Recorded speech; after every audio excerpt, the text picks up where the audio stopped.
Welcome to episode 4 of The Rickshaw. Today we have with us Sanika Patil. And Sanika Patil. Nobody on the internet knows my full name. You just doxed me. alright, she's better known as Love X Sanika on YouTube, but Yeah. I'm gonna let her do the introduction for herself now. Oh my god, where do I even start? I think like the biggest word to like describe me would be like a confused person figuring out my way in the content world.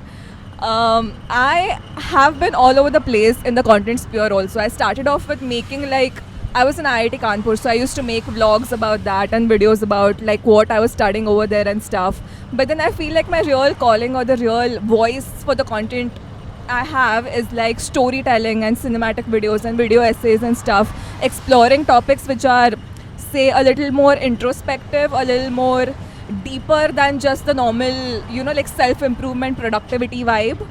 So that is what I'm doing right now. And recently I've been getting really into like short films and short series and stuff. Like I want to explore more of that, like making fictional stuff, because I have not really done a lot of that, but I'm dabbling a bit in it. So that is gonna be the path forward, Okay. because I feel like stories are a better medium of like conveying your point, right? Because a person is saying something to you, giving you advice, giving you life advice or whatever. You may or may not like understand it. You may not understand its value, its importance, where that person is coming from. But if you see something in a movie, or if someone is telling you a story about that and the advice is woven into the narrative, that hits so much harder. So that is ultimately what I want. Like not just like frivolous stories, like good stories with like some good takeaways. So that's the vibe right now. Right. So, I actually, as you were saying this, I remembered a conversation that I was having with Sanko, who happens to be our mutual friend and through whom I think we also indirectly met. Kinda, yeah. So I did the rickshaw with him also, episode 2, do check that out.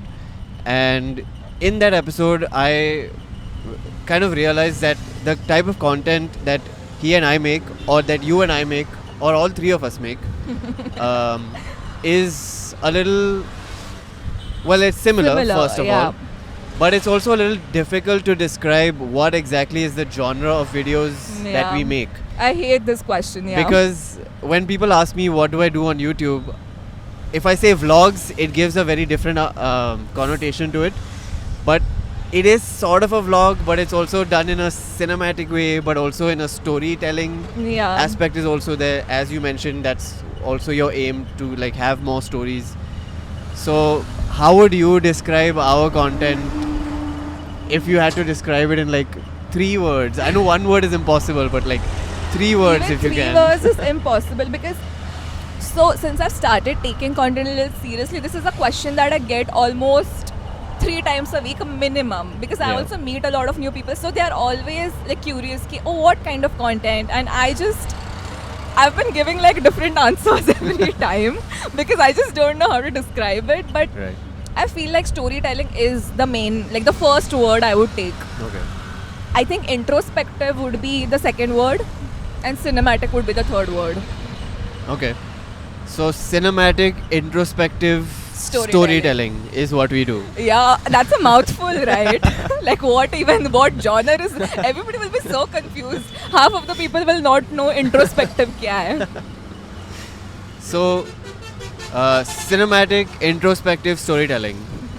I would say that people like you, me, Sanko, who are making these kind of videos are, and this is something I said to him as well, sort of the pioneers of this content in India. And that's a very big statement to make, but the reason I'm saying that is because I think in India that sort of content is not being viewed in the masses quite yet. It's starting to pick up slowly. And so like, what is your take on this sort of new wave of YouTube India that we are Part of? now? Leading? Maybe. Yeah, we are the thought leaders. I mean, definitely 100%. Like this content, people are not appreciating it.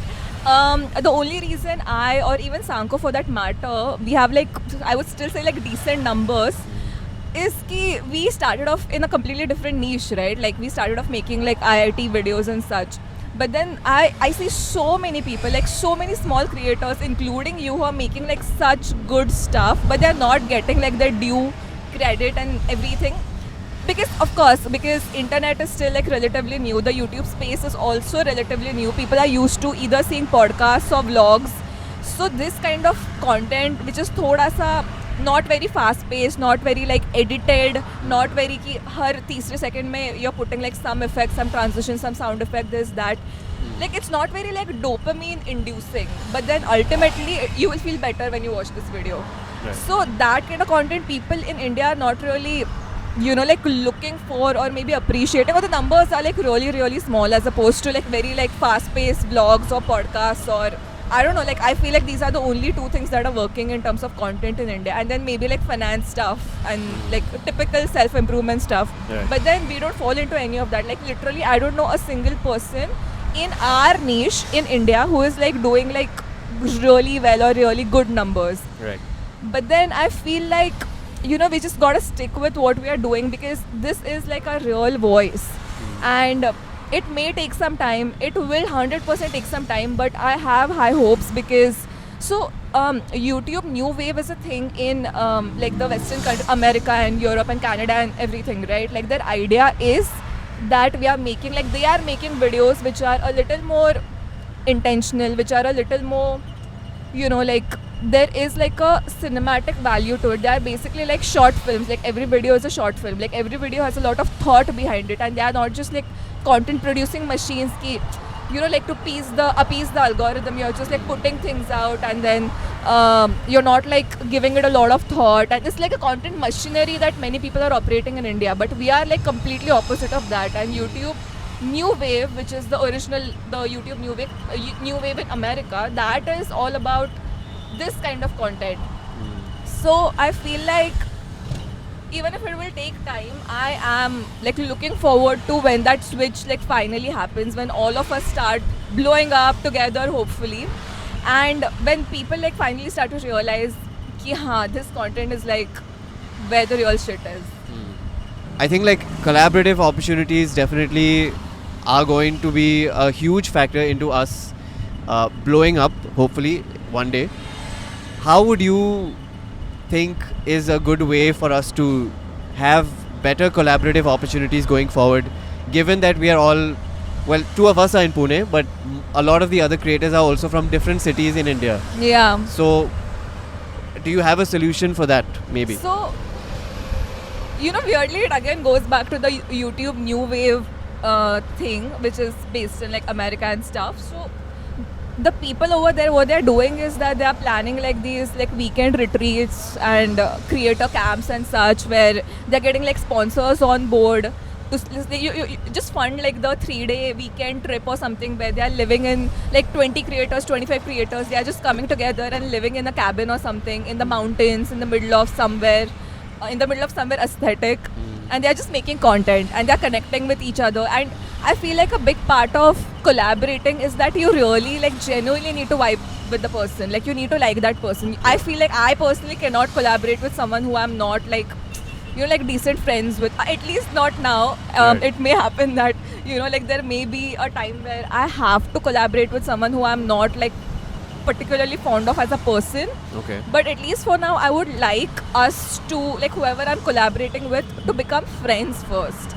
And then we can like, you know, naturally, I feel like content ideas and stuff will like start popping. So I feel like we should definitely do something like that. In fact, I have been like talking to Sanko also about this, that let's plan like a creator's trip, you know. Yeah. And not a creator's trip in terms of numbers, a creator's trip in terms of vibe.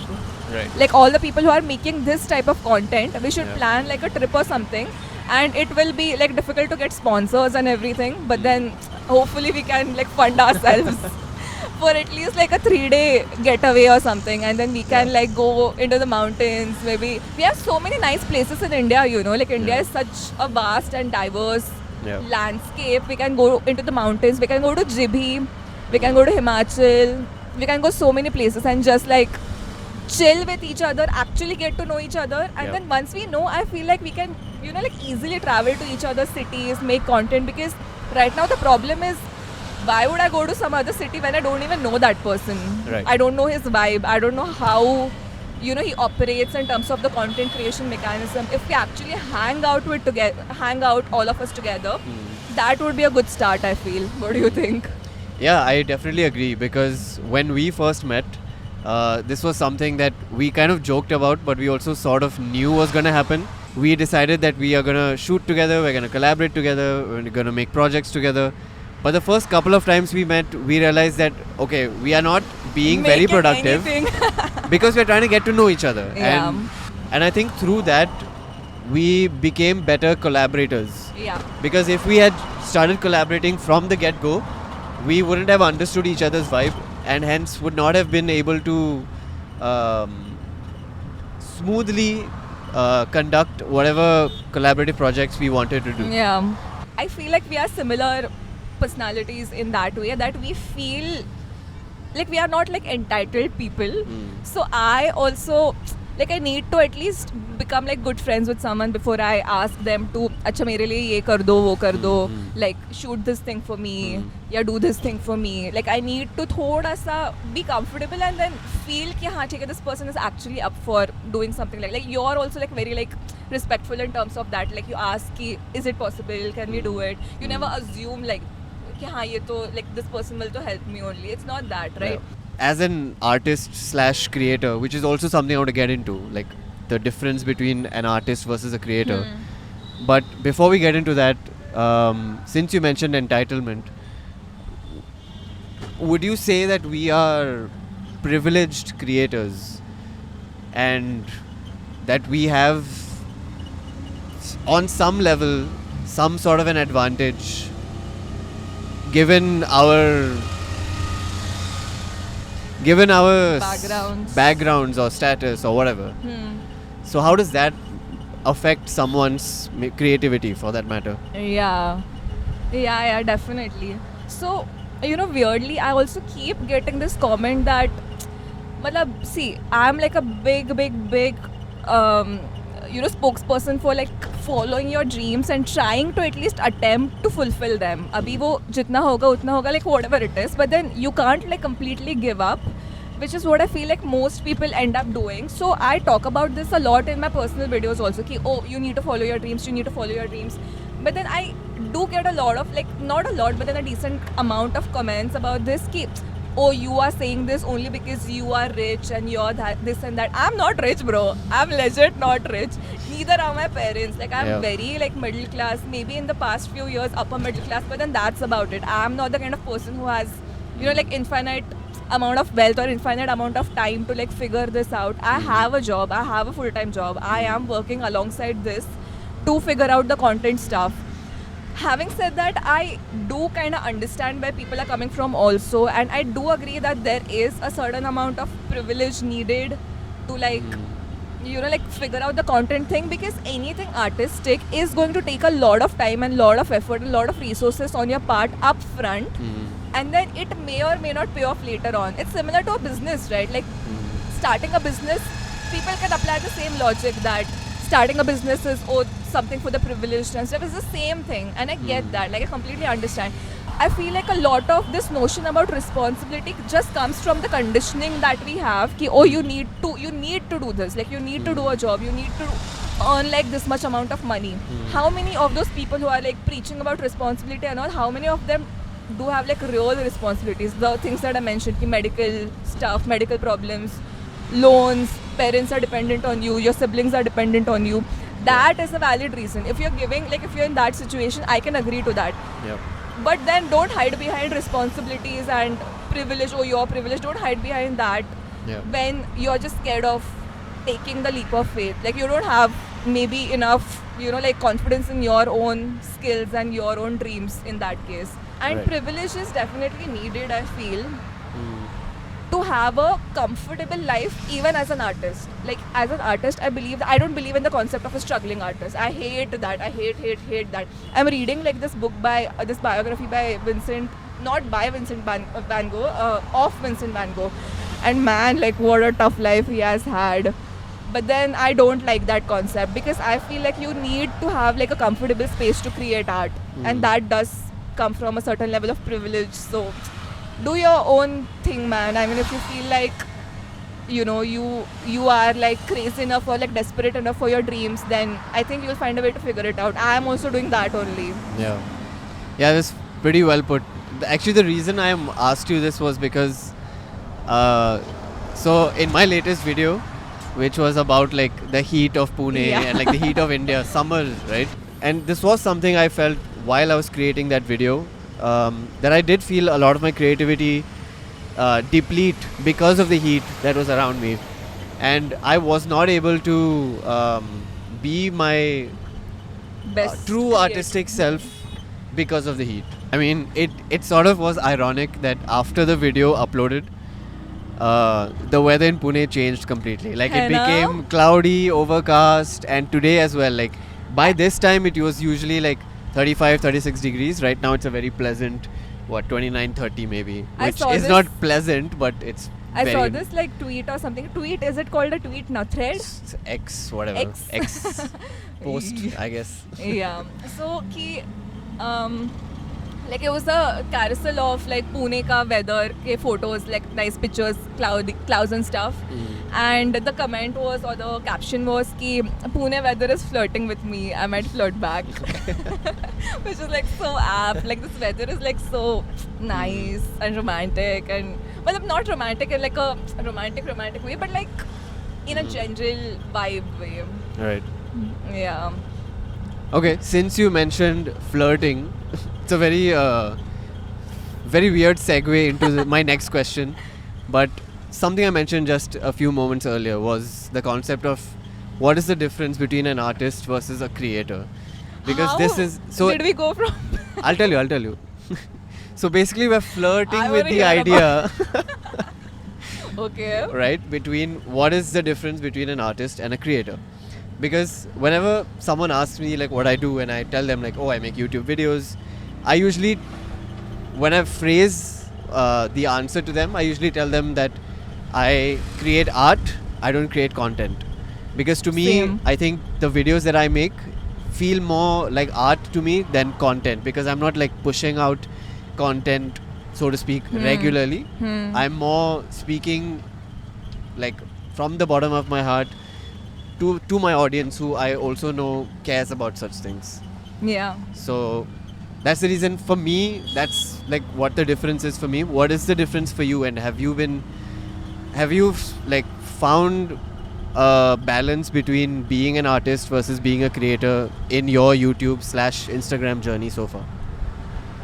So I feel like honestly the major difference between an artist and a content creator is, are you earning money from it?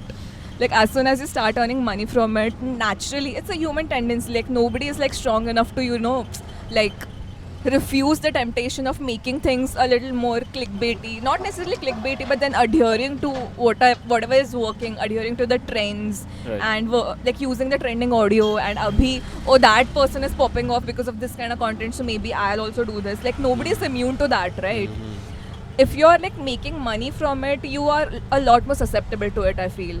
Okay. But I would like to believe that everybody starts off as an artist if you're starting off with the passion of the art, like passion of making videos and such, and not really thinking right from the bat ki, oh, this is it, I'm gonna be a content creator. Like I feel like few people like think ki they're gonna be a content creator right at the start. Like starting with, we are just exploring, right? Ki, is this something that I would like to do? Am I having fun with this? So when you're in that phase, you do tend to be a lot more artistic. Like I feel a pure artist approach, because you don't really have anything to gain from it apart from the experience of creating it. But as a content creator, you are gonna look for numbers, you're gonna look for followers, subscribers, money, sponsorships, brand deals.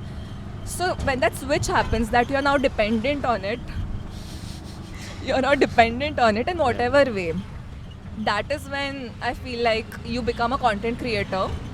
Having said that, for me personally, that switch has not happened. So my videos, my stuff is very, like, I still feel that it's pure art, because I just make like whatever, man. If I have something to say, I just say it. I don't even think about ki, oh, this is my niche, I should not make this kind of video, this will not fit into it. Abhi recently, I would say, if I have to say still like talk about my niche. Like we did talk about like our niches and stuff, but then I'm still thoda leaning more towards say life perspectives, philosophical angle to things, and talking about my experiences in a way that there is a solid takeaway. But then, abhi recently, I made a video about Jab We Met. Like, Yeah. just this thing that hit me about Jab We Met. Ki, oh, this thing is weird, and I feel like talking about it. So, I just made a video about that. So, I feel like as a content creator, you wouldn't normally do that because, you know, like, it's very weird, like, being a content creator who has to, like, answer to, like, these brands and managers and such. Like, they expect you to, like, stick to, like, one particular niche, and they expect your niche to be, like, very, like, this defined solid thing.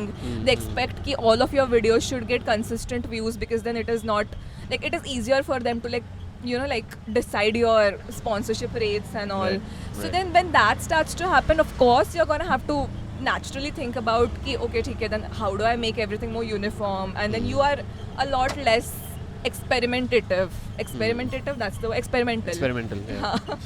so that is bound to happen, unfortunately. My hope for us, for all of us, is that all of us, we are trying to also build, like we have alternate sources of income at least now, right? Like you are a proper professional filmmaker, like cinemat. So you are like doing things in that direction. You're earning from that. Yeah. I have a job, and then many other people we know, they have like something going on the side. Like content is like all of us, we are making that attempt to still keep our content as pure as possible. Like that's the best word to use, as pure as possible. Like what pure basically for means that I'm not like looking for anything numbers wise or analytics wise from it. I'm not looking ki acha isse I'll get like really good numbers. Of course, like that thought pops in, but then how much do you like listen to? Nice. Roller How much coaster. do you like listen to that, and how much do you let it affect your voice? Like sometimes it can also be a positive influence, weirdly, you know, ki it can actually make your video better, because you know as artists we are also very like self-indulgent people ki oh this is the vibe and this is how I want it to be, and us chakkar mein like we are also like trying to rebel against like the conventional content, and us chakkar mein maybe we are like rebelling a little too much. I don't know if that makes sense, but then maybe like thinking about, oh, will people be interested in this, that, will also make us thoda sa more grounded in the worldly sense. So, I don't know, like I don't know if I answered your question at all, but Okay. I think the main vibe that I got from your answer was that for an artist, I think it's more important to be more fluid and not be tied down to one specific thing, which I think content creators do, right? Because they are more heavily leaning towards one specific niche. And as we mentioned earlier, our content or art is very fluid, right? Like we are Yeah. making cinematic, introspective, storytelling videos. yeah. So it's difficult to kind of fit into one particular niche. Because our niche is a vibe. Our Yeah. niche is not a topic. Correct. Like we can make videos about all sorts of topics, but the vibe will be the same. Yeah. That's the niche. Yeah. And if we kind of go into the business aspect of YouTube as well, I think the reason why a lot of our the creators like us have not really blown up yet is because even the algorithm is, I think, trying to figure out what our videos are. Yeah. Because like as much as YouTube tries its best to push our videos out there, I think even YouTube's algorithm is struggling to like, okay, where do I put Tejas's video? Where do I put Sanko's video? Where do I put Sanika's video? Because what is really the target audience in such a situation? I think that's like, you don't have to answer that. I think it's more of a rhetorical question. But I think that is something that either YouTube or we need to figure out going forward if we are intending to go towards that content route. If we are going towards the artistic route, then I think Yeah. Just we're do good. whatever. Which yeah. is why like go with the flow, and it's better to be fluid, which is what I think is better for artists. But okay, we spoke a little bit about like the difference between flirting between the line of artist and being a creator. How much value do you give to consuming good content also? And by content I mean any Anything. form of media. It could be YouTube videos, it could be a movie or a show.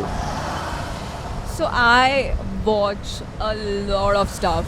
Like I'm a big time consumer of all sorts of content, and not just like social media related or YouTube related stuff. I love to watch, like, I watch a lot of say K dramas. I watch a lot of anime. I watch a lot of like all sorts of movies, Turkish TV shows and stuff. So I feel like there is so much good stuff out there, and by good I don't necessarily mean ki it is like deep and philosophical and you take away something from this and oh wow, what a movie, technical perspectives say, what music, what acting. Sometimes even the silly stuff can be something which you take away something from, because like cringe content is a thing, and I'm not saying that I'm a big fan of cringe content. I'm just saying that it's a thing for a reason, right? Like there is some part of like everybody's like emotional senses, like something is tingling when you watch cringe content. That's why it becomes viral. Right. So if you are able to figure out what that thing is and then capture it and then maybe like not make it like as cringe, but then try to incorporate it in your videos. So the point is that you get inspiration from all sorts of things. Like every single thing, if you see it being consumed by other people, or even like the underrated stuff, there is so much inspiration in everything. Like I love Bollywood. I watch a lot of Bollywood movies and such. I'm not a big like English movies person. I love the coming of age vibe. I like the rom-coms, the romantic stuff. So a lot of my inspiration also comes from like the dialogues from these things, like these movies, and because they are very rooted to India, right? Like this is how Abhi Dil Dhadakne Do Hai, this is how people like us talk. Like the dialogue is really like real. It's very like a conversation that you will have with your family, or a conversation that you may have with your friends, with your siblings. So we don't notice that about ourselves when we're actually in the middle of a conversation. Maybe now we do because we are like consciously trying to think about it. But then watching something as a third person like gives you so much perspective. And then you can sit and analyze, why did this work and why did this not work? Even things like say Modern Family. We both of us love Modern Family, right? I take a lot of inspiration from all sorts of stuff. Sometimes I feel like I consume too much, honestly, but what works. I feel like, so the reason I'm okay doing that is because I feel like it's not wasted. It's going somewhere. Like even if I'm not like consciously sitting and making notes about this movie I've watched, I feel like subconsciously it's there. I've watched it, it's there. It will come out when it needs to come out. Like it will flow through me. So yeah. You don't watch a lot of content. This is something that a lot of my friends have mentioned to me before as well, that I, like surprisingly, ironically, as a filmmaker, I actually don't watch that much media in general. And I think the reason for me is because I get too oversaturated from what I consume. And I'd rather consume a healthy amount so that I can also create a healthy amount. Because for me, if I consume too much, then I compromise on my creating ability. And I don't want to risk letting go of that. Because I know I'm a decent creator and I want to keep creating. And in order to do that, I need to find a good balance between consumption and creation. Which is why I don't watch that much. In fear of getting overstimulated. But of course, if there's a really good show, really good movie, I am definitely going to watch it. And one of the things that we watched together was Adolescence. Which that was a vibe. Yeah, it was a mind-blowing show. It's just 4 episodes, but all of them are like one takes. I love watching things with people who are like really into it, and we can, like people hate when people are interrupting when you're watching something. But then I feel like if they are like good observations that actually make you like pause and think, oh shit, I didn't notice that. I love that. If it adds on to the value, then it's perfectly fine to like pause and So like a lot of technical things you were discussing from your perspective, like for example camera angles and stuff. I remember that one moment jahan pe like there was some like the camera was on a character and the character was feeling angry, he was feeling thoda sa irritated, annoyed, basically thoda sa in a dominant state or in a state of power, and the camera was below, like he was above, like the camera angle was above, sorry, like you get what I mean. Low angle. It was a low see, that's why you're good at the technical stuff. I don't know these terms, So low angle, I do, but then it's not like right at the, like, Now I just don't know what's accurate.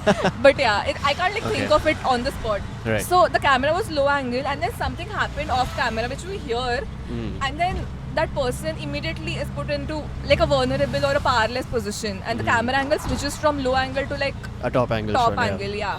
And then that you just like paused and you mentioned that's the reason they did it that way, and I was just like, shit, man, like I'm so glad I'm watching this show. Which I've Yeah. said it to him that we should watch like everything together, which is of course not possible. But then I would like to, like watch things with someone who can give like good insights. And even for me, I feel like I have like decent insights, I hope, like even during like emotional scenes and Yeah, certainly. yeah, so there were a lot of things happening, like a lot of like subconscious underlying things happening. So like because these are the things ultimately that we will use in our content, right? Yep. Because a good part of storytelling is not saying things explicitly. You Yep. need to learn, or you need to figure out a way to like show things, like show don't tell basically. Right. And this exercise of watching things together, pointing things out is like it's a learning experience. Yeah.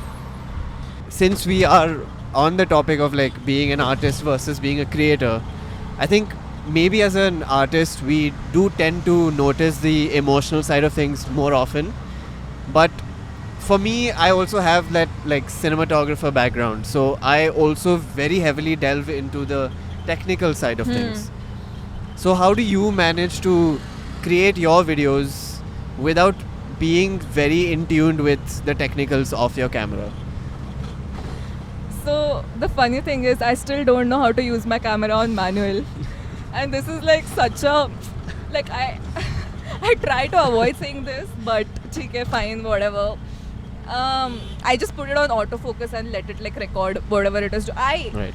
hate figuring out the technical stuff. I don't like it at all. I'm a very like I am. The thing is, I'm a very practical person in life. I'm very like what needs to be done. And up until like maybe a couple of years ago, I was very oriented towards ki, oh, you need to know everything, you need to like be independent in that way, and you need to figure things out and stuff. Over time I've kind of given up on that, because I feel like यार थोड़ा सा 19-20 होगा तो भी चलेगा, like ठीक है, for 1 second the camera didn't like focus या जो भी, या फिर the color grade is not perfect, the edit is not very like whatever technically sound or something. Right. There may be like some you can say what is it called, music mixing, sound Design, I guess. sound design. Yeah. See, yeah, I don't know what. So there may be some like sound design glitches and stuff, which is, but as long as it is not taking a lot away from the concept that I want to deliver, I am okay with it. I want to lean more into my emotional side. I want to lean more into, like the script perspective of it, how I'm delivering the lines, how I'm, talking about it. Is my emotion that is visible on camera on point? Is the B-roll that I'm using, it is like, like aptly describing what is being said at that particular moment? Like that, the more emotional side of things is more of my vibe. Like I don't like to be very technically, like thinking about these things. And of course it is difficult to like manage things this way. But then I'm okay with it. Like even in like a filmmaking process, I've like worked on like few short films and stuff behind the camera and in front of the camera. Not as a writer yet, but then I've worked as part of the production team. I've worked as a AD for a couple of short films. So I figured out that I don't like doing that. I don't like doing that at all. I don't like doing all this manual labor work. I don't like doing the technical work. Got it. I don't even want to be a cinema. Like that was an option, because of course like everybody thinks about oh, should I pursue this? I don't want to do that. I want to write, that is one thing, or I want to act, that is the second thing. Got it. Direction may be a possibility if everything else, like the technical elements, are taken care of by someone else. Like somebody is like sorting it out. And I'm not saying कि बिल्कुल ही technical नहीं होना है. अभी for example that camera angle thing that we talked about, I would love that because it has an emotional element to it, right? So those things I want to work on, and those things I want to know. But I don't really care about कि यार log में करना है, इसमें करना है, उसमें करना है, FPS C-log, and like all of that. FPS and this and that. I don't care about that. Yeah. I really don't. Okay.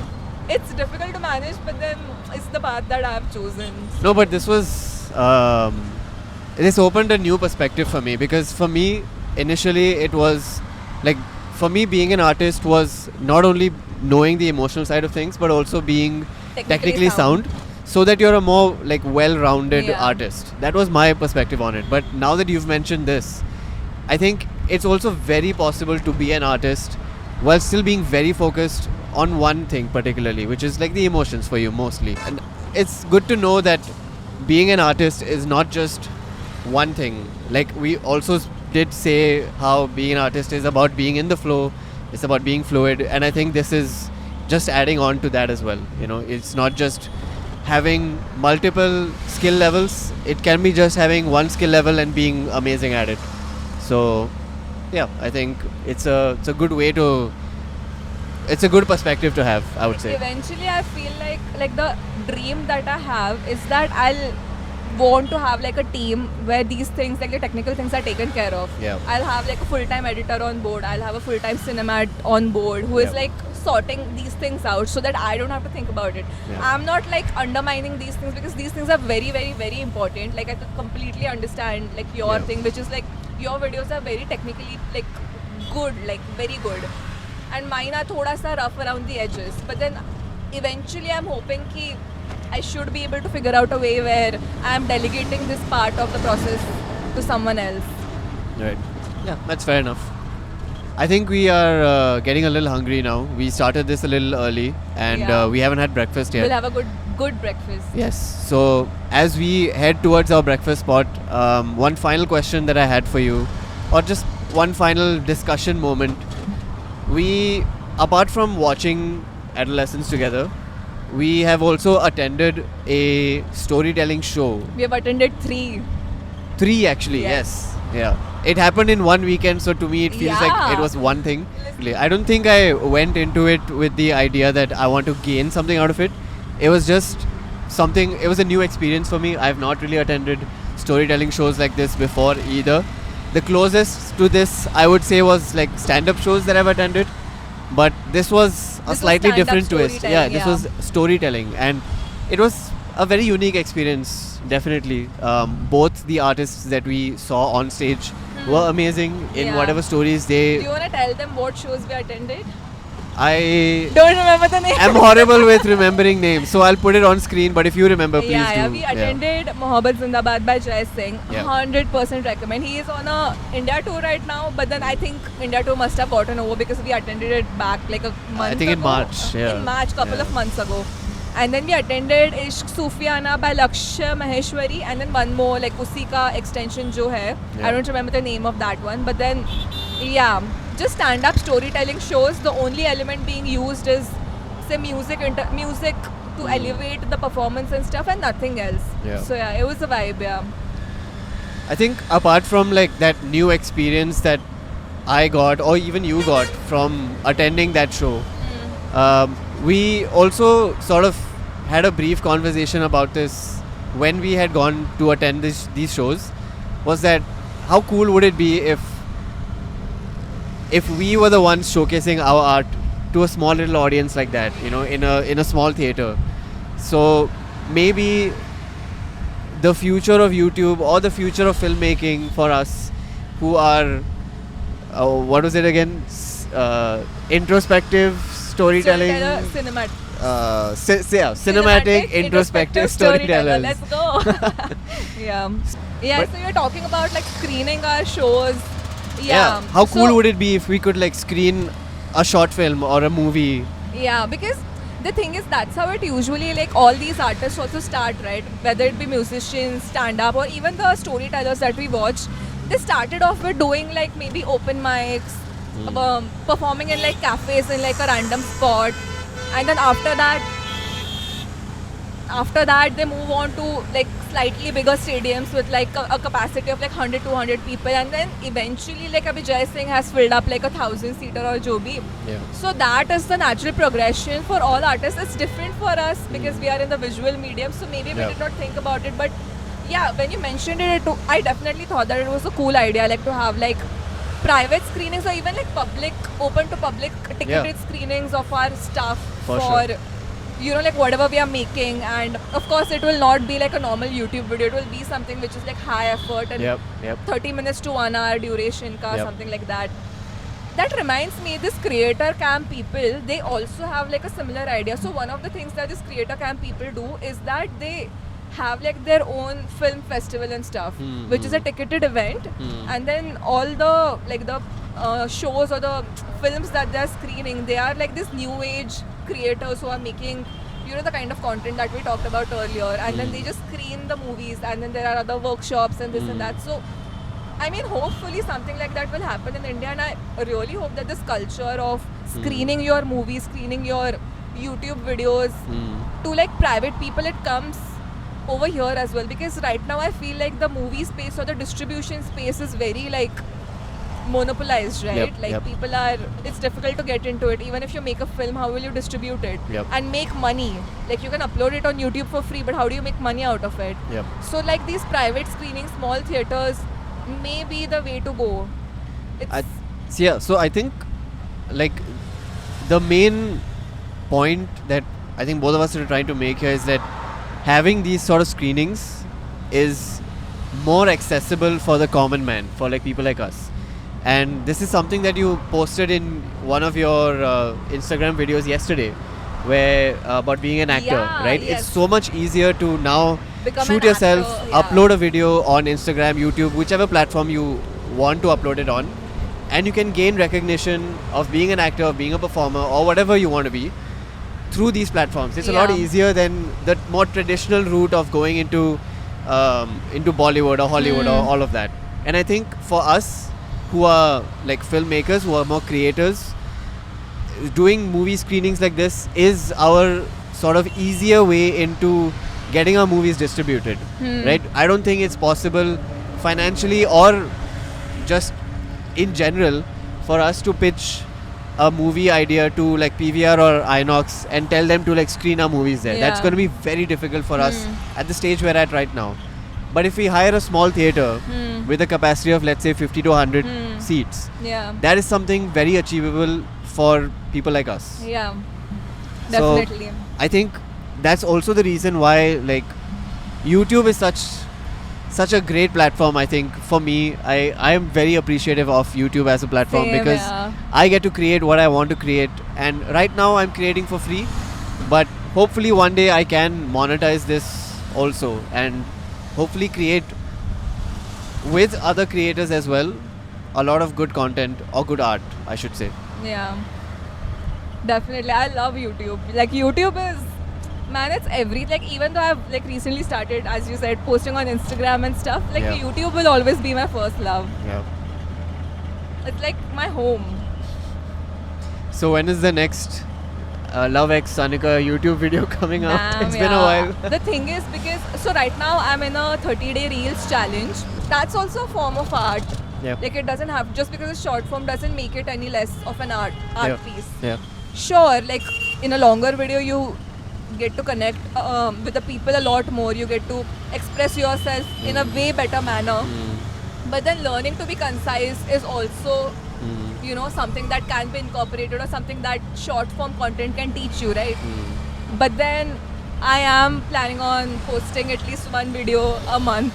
One big YouTube video a month, and then that video will be a killer video. Then like it will not be like a time pass video. It will be nice. It's coming soon. Stay tuned. Nice.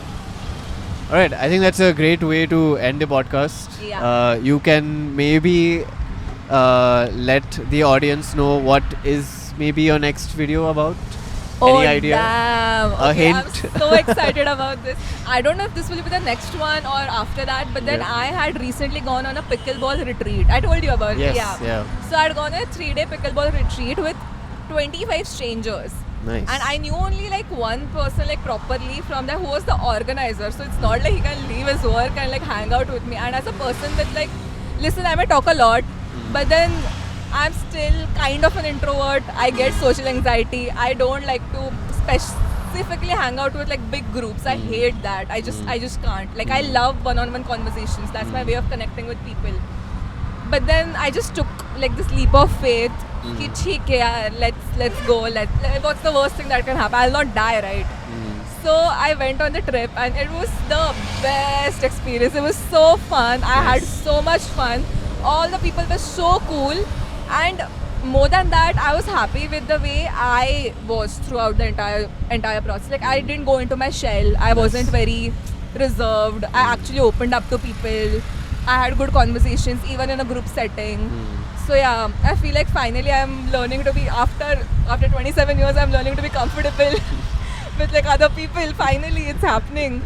So that video has been like that experience was a vibe, and I want to capture that entire thing because as introverts I feel like a lot of people will also relate to this thing. And going on a trip with 25 strangers is not a small thing for an introvert. So that would make for a fun video. That's the plan.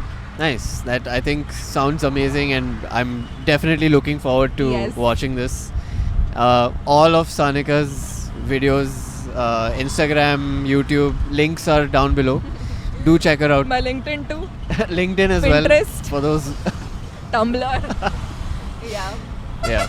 But anyway, thank you for joining me on the Rickshaw. It was a Long time coming. long time coming, It was and supposed to happen a long time ago. yeah.